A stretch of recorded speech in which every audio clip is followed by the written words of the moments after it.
میں آپ حضرات سے یہ گزارش کرنا چاہتا ہوں کہ الحمدللہ مجھے دنیا کے مختلف حصوں میں جانے کا موقع ملا ہے۔ دنیا کے 6 بر اعظم میں سے کوئی بر اعظم ایسا نہیں ہے جہاں میں حاضر نہ ہوا ہوں، اور خاص طور سے ان ممالک میں جہاں مسلمان اقلیت میں ہیں، وہاں کے حالات کو دیکھنے کا بھی اتفاق ہوا ہے۔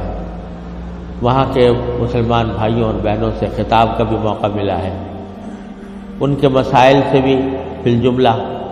الحمدللہ واقفیت حاصل ہوئی ہے۔ لیکن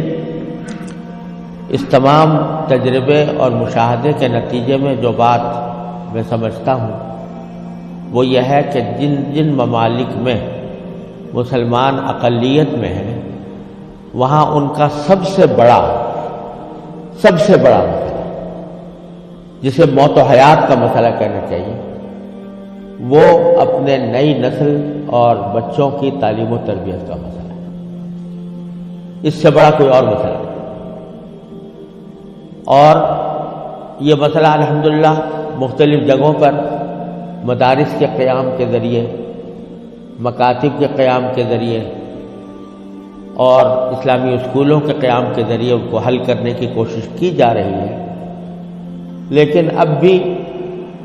جو ضرورت ہے اس ضرورت کے حساب سے اگر دیکھا جائے تو شاید ابھی 1% بھی کام نہیں ہوا۔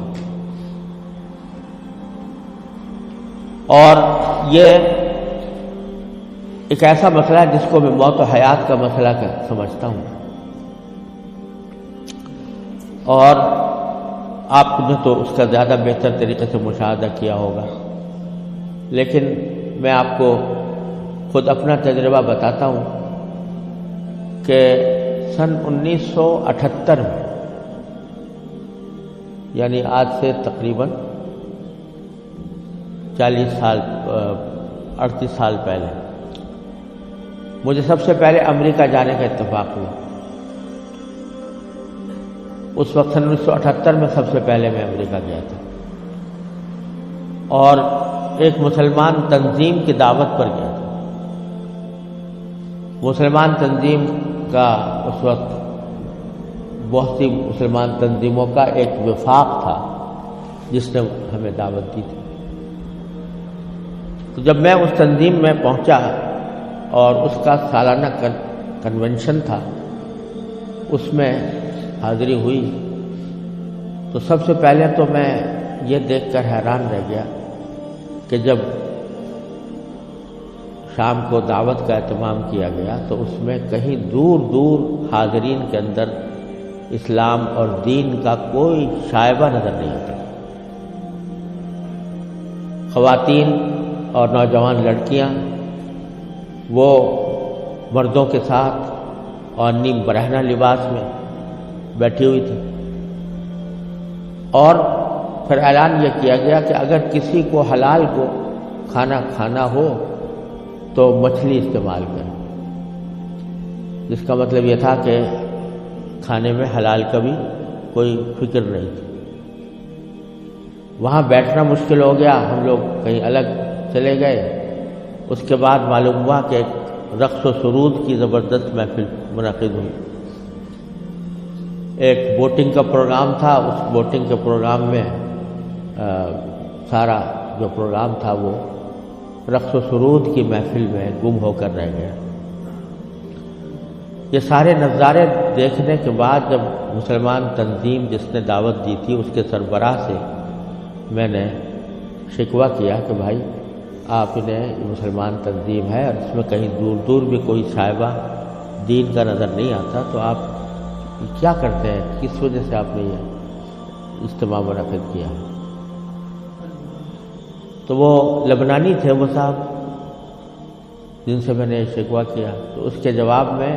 ان کی آنکھوں میں آنسو آنے لگے اور کہنے لگے مولانا آپ صحیح کہتے ہیں، لیکن یہ وہ قوم ہے کہ جس کے بارے میں بس ہم اتنا چاہتے ہیں کہ یہ کم از کم اپنے آپ کو مسلمان کہتی رہے۔ یہ اگر ہم یہ سمجھتے ہیں کہ اگر یہ صرف اپنے آپ کو مسلمان کہتی رہے تو یہ بھی ہماری کامیابی ہے، ورنہ اس کو اسلام سے کوئی تعلق رہا نہیں۔ ان کے آباء و اجداد کھانے پینے کی تلاش میں، تجارت اور معیشت کی تلاش میں یہاں آئے تھے، ان کو اپنے بچوں کی تعلیم و تربیت کی کوئی فکر نہیں تھی۔ یہ اسی ماحول کے اندر پلے بڑے ہیں، اور اس کے نتیجے میں ان کو دور دور بھی کہیں ان کے اندر کوئی شائبہ دین کا نظر نہیں آتا۔ ہمارا کام صرف یہ ہے کہ ان کو اس بات پر جمع کر لیں کہ بھئی تم مسلمان ہو، اپنے آپ کو مسلمان کہتے رہو، ورنہ اسلام کی کوئی چیز ان کے اندر باقی نہیں رہے۔ یہ منظر میں نے 1978 میں اپنی آنکھوں سے دیکھا، اور یہ عبرت ہوئی کہ اگر مسلمانوں نے اپنے بچوں کو، اپنی نسلوں کو صحیح تعلیم و تربیت دینے کی طرف توجہ نہ دی تو اللہ بچائے یہ اس بات کی کا اندیشہ ہے کہ اللہ بچائے جو آنے والی نسلیں ہیں وہ اللہ بچائے مرتد نہ ہو جائے، اور اگر خدا نہ کرے ہماری اس بے توجہی اور غفلت کی وجہ سے ایسا ہوا کہ ہماری نئی نسلیں گمراہ ہوئیں، غلط راستے پر گئیں، تو اس کا وبال ہمارے اوپر، کیونکہ قرآن کریم کا ارشاد یہ ہے کہ ایھا الذین آمنوا قوا انفسکم واہلیکم نارا۔